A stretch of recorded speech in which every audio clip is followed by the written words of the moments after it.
Di sini pentingnya tauhid. Orang dilatih berpikir al-khalqul awal. Afa'ayina bil khalqil awal. Kalau dalam bahasa Yasin disebut kul yuhihal ladzi ansha'aha awwala marrah. Jadi agama itu orang dilatih membayangkan pertama hubungan kita dengan Allah. Misalnya manusia pertama itu siapa? Adam.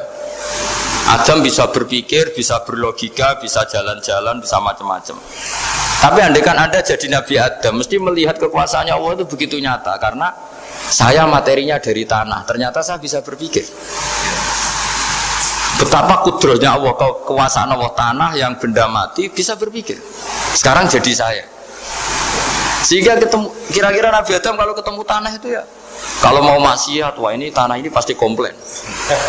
Nah di sini pentingnya beragama. Sehingga ketika Rasulullah ngendikan, jika kamu memperbanyak sholat, maka tanah-tanah ini bersaksi terhadap sholat kamu. Jika kamu maksiat, juga tanah-tanah ini menjadi saksi pemberat.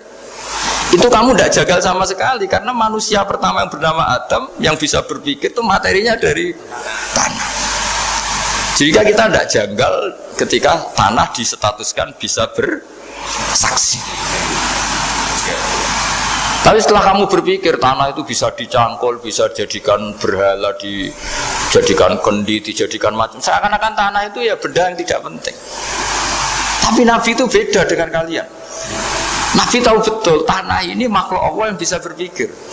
Sehingga Nabi ya ketikan kalau kamu sholat sunat atau beribadah sebaiknya jangan di tempat yang sama, biar yang menyaksikan kamu sholat itu banyak.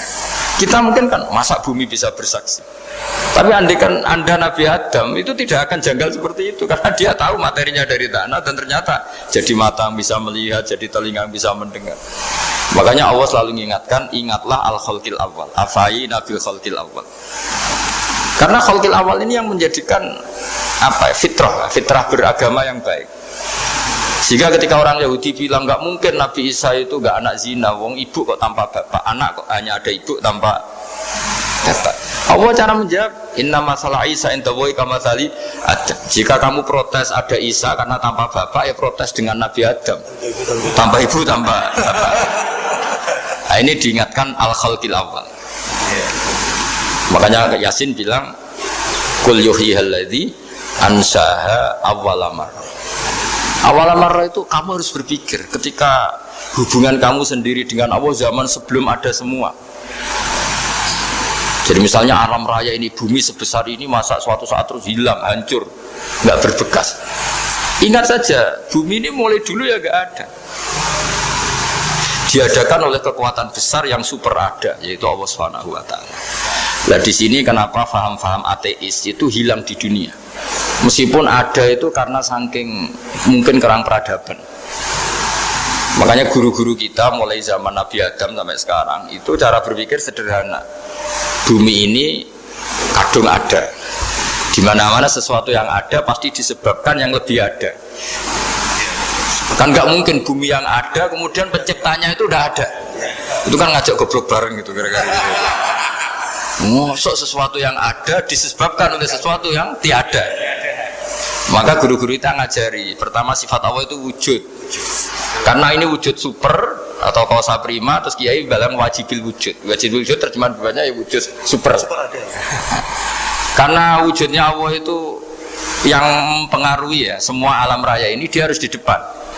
Masa yang menciptakan di belakang. Makanya terus disifati qadim. Qadim itu harus lebih dulu atau awal. Nah, makanya ketika Fir'aun ngaku Tuhan itu cara membatalkan Nabi Musa itu sederhana. Kalau kamu Tuhan berarti bapak kamu nggak ada Tuhan karena Tuhannya terlambat datang.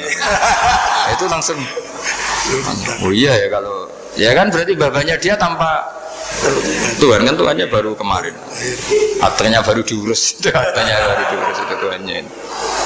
Makanya Fir'aun itu akhirnya Nabi Musa punya pengaruh besar di kalangan punggawa Fir'aun. Karena ketika debat terbuka itu punggawanya dengar. Akhirnya mereka iman sama Nabi Musa. Ini disebut wa qala rajulun mu'minun min ali fir'auna yaktumu imana. Banyak yang diam-diam ini iman karena logika Fir'aun jadi Tuhan itu gak masuk akal. Yang benar adalah Tuhannya Nabi Musa. Nah orang-orang ini itu ya dibilang gak loyal ya pokoknya dia iman. Dan dia juga ikut rapat. Besok Musa tangkap. Karena mereka sudah iman sama Musa, terus sebelum eksekusi itu datang, ini datang ke Musa. Tadi malam saya ikut rapat, keputusannya Anda ditangkap mau dibunuh, jangan lari saja dulu. Jadi kan nggak bisa disebut pengkhianatan, kan ini orang baik. Jadi malamnya ikut rapat, besok Musa tangkap bunuh.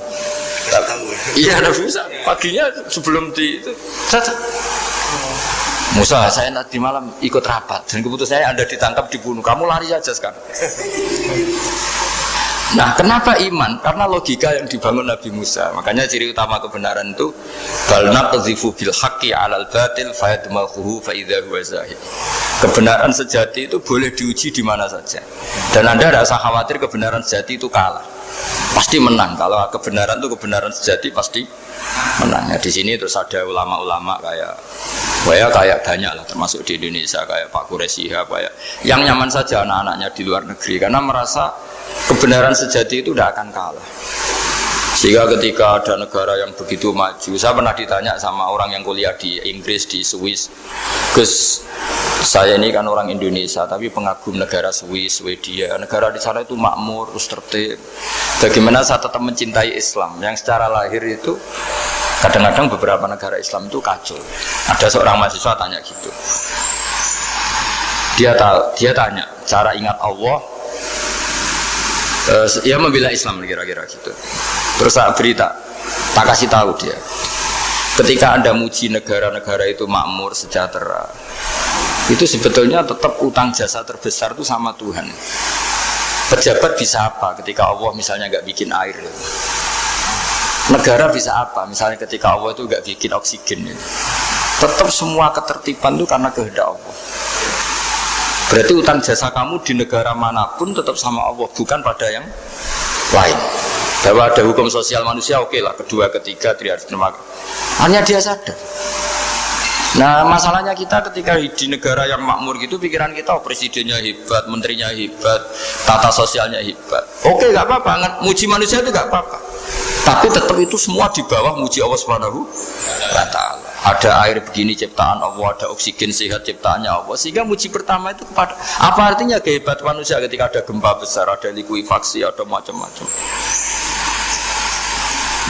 Nah, maksud saya ngaji di sini, ingat Allah itu dengan cara seperti itu.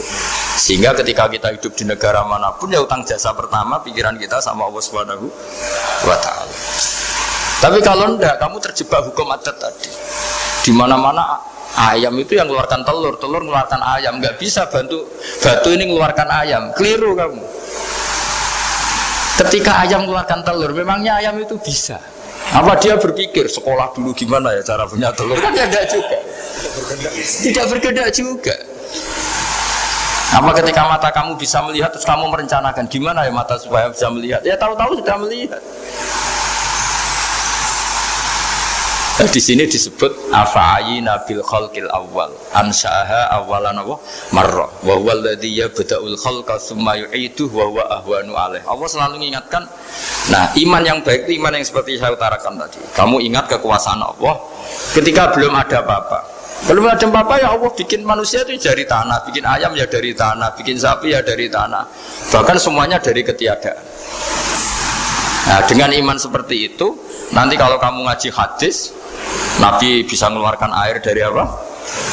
Dari jemarinya. Terus Nabi Ibrahim dibakar gak apa-apa. Nabi Soleh bisa mengeluarkan unta dari batu besar. Nabi Musa bisa menyibak laut hanya dengan tongkatnya. Itu semuanya kamu udah jangka. Karena tadi ingat bahwa kekuasaan Allah itu tidak terbatas.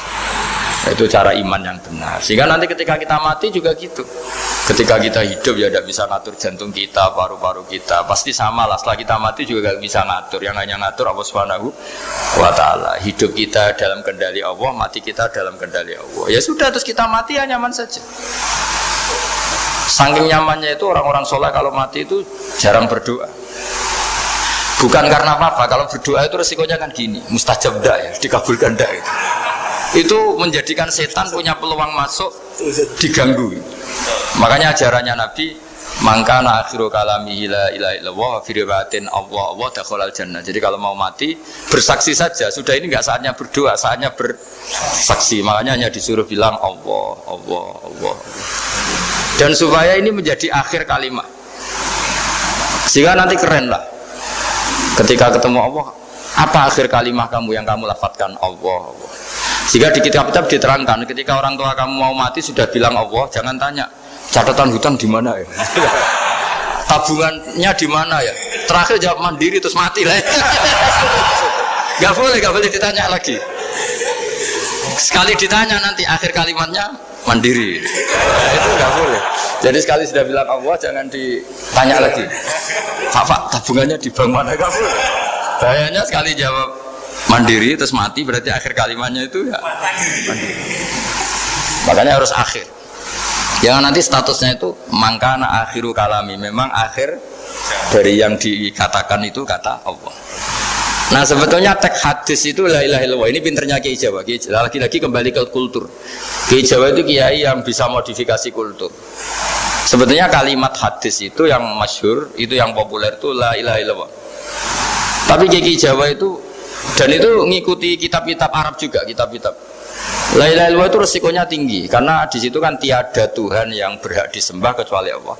Ada kata la ilaha ini. Nah takutnya pas la ilaha sudah mati.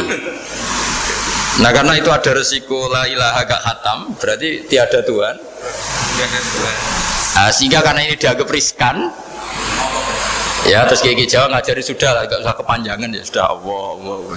Jadi itu sudah agak-agak rekayasa lah, agak-agak istihad itu. Maksudnya istihad itu sebenarnya teks panduannya itu la ilaha illallah. Teks panduannya. Tapi kiai-kiai itu tentu yang paling tahu tentang kehendak Nabi karena nekuni ilmu itu lama sekali. Kita ngikuti cara-cara ditentukan para kiai. Karena tadi la ilaha illallah itu kan ada kalimat yang tadi ya, tiada Tuhan kan. Nah, kata tiada Tuhan ini yang dianggap riskan kalau nggak khatam.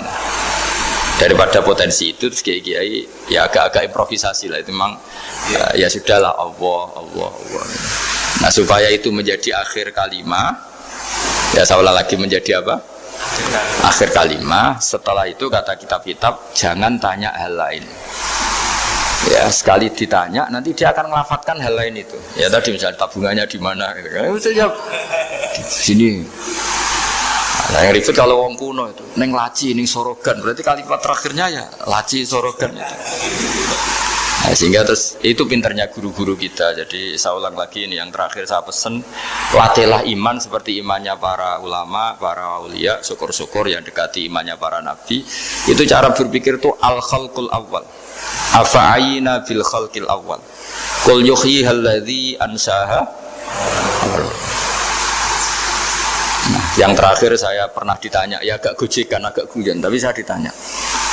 Saya itu nggak bisa melihat, Gus. Aneh orang Afrika itu. Kan misalnya ada Miss Afrika itu. Di sana itu orang paling cantik. Malah kadang itu ada kriminal gitu. Karena orang Afrika merkosa Miss Afrika. Itu kata orang Indonesia, Gus, dikakno aku ora doyan gitu. Itu kan.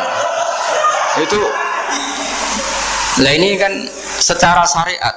Mungkin lelaki itu punya rasa dengan perempuan itu ya kalau berpakaian serono atau gimana secara teori. Tapi sebetulnya oke itu benar. Tapi sebetulnya ada ansaha awala. Orang Indonesia itu didesain gak suka orang Afrika. Orang Afrika ya didesain gak suka orang Indonesia. Sehingga orang-orang Afrika kalau melihat orang Indonesia yang paling cantik mungkin ya iskal. Wong cempeh kayak gampang gitu kok cantik. Mungkin perasaannya cowok-cowok Afrika itu. Itu cantiknya di mana? Orang Indonesia kebalik kan? Kalau cowok-cowok Indonesia ngelihat Miss Afrika, cantiknya itu nanti. Kok sampai ada pemerkosaan tuh apa itu? Nah itu menunjukkan Allah yang Maha Kuasa. Allah tuh mendesain gennya orang sana. Beda dengan kita. Ya itu bukti bahwa Allah itu nggak bisa. Ya sudah semuanya tuh Allah yang mendesain. Itu bukti bahwa manusia itu bisa apa di depan kok. Orang kayak Afrika kok disuruh bilang cantik, kita kan protes. Cantiknya di mana? Mungkin orang sana juga protes ke kita. Orang Jawa cempeh itu kok cantiknya dia. Itu orang-orang Indonesia kalau melihat bule cantik itu kan temukan jangga. Orang-orang Jogja, bule wayune nanti gitu. Kulitnya gitu kan sama mereka juga bilang kita mungkin ya seperti itu. Itu namanya didesain ansyaha awal apa? marah. Sudah memang desainnya seperti itu. Nah di sini supaya kita ingat. Nah, ingat bahwa hati juga gitu. Ketika kita cinta istri itu janggal betul kalau terjadi konflik. Tapi kalau sedang konflik itu janggal betul terjadi perdamaian. Nah, lagi mau ngangkel itu ya problem betul. Nah ini di sini pentingnya iman. Orang terus disuruh berdoa ya muqallibal qulub tsabit qalbi ala dini, karena kita tidak tahu cara berpikir. Ada perempuan cantik sering merengut, pecintanya ya banyak, dianggap pemikir serius. Tapi kalau baru gedeng namanya ya merengut, bukan pemikir. Orang senyum itu kita senang gitu. Tapi kalau baru gak senang, murahan guya-guyu. Itu jadi manusia itu unik, hanya sama tapi cara analisis beda. Tinggal sedang seneng apa enggak. Lucu kan, ada orang anteng di rumah itu kalau lagi seneng ya, oh itu anteng nggak banyak ngeluyur. Tapi baru nggak seneng, seneng ngomah ya mau nganggur.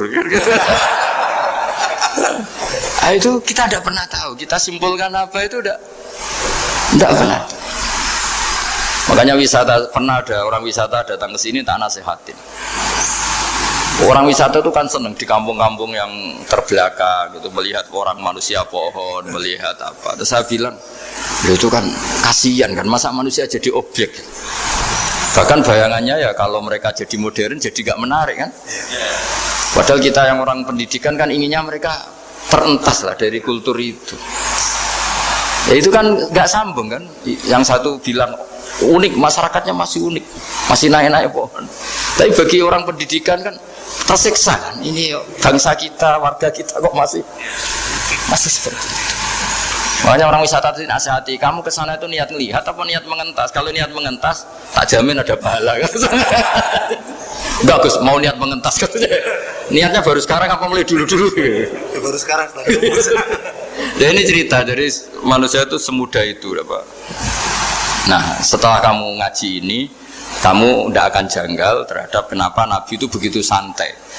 Ketika tadi makanan misalnya satu wadah itu cukup untuk orang 300. Sampai Jabir yang undang Nabi kan hanya kambing kecil, cukup orang 6. Ternyata Nabi ngajak orang 300 lebih. Tapi Nabi bilang ya sudah semuanya makan cukup. Kata-kata Nabi kan, zaman dulu belum ada beras, belum ada Allah itu bisa kok menyangkan malaikat tanpa makan gitu. Susahnya apa menyangkan manusianya dengan nasi sedikit itu ya Nabi ya santai aja, semuanya kenyang santai. Ya ini itu iman-iman yang sudah benar-benar awal amarah, sudah Allah tidak harus terdikte oleh nasi. Kalau nasi sedikit harus cukup orang sedikit, kalau banyak harus orang banyak. Allah tidak perlu kena aturan itu semua, tidak perlu. Saya ini Tuhan kata kok kamu atur itu gimana, tidak bisa. Ya Pak, kalau hanya ngaji ini insya Allah Anda setelah baca mukjizat, keramat itu tidak istiqamah. Ya saya kira demikian. Assalamualaikum warahmatullahi wabarakatuh.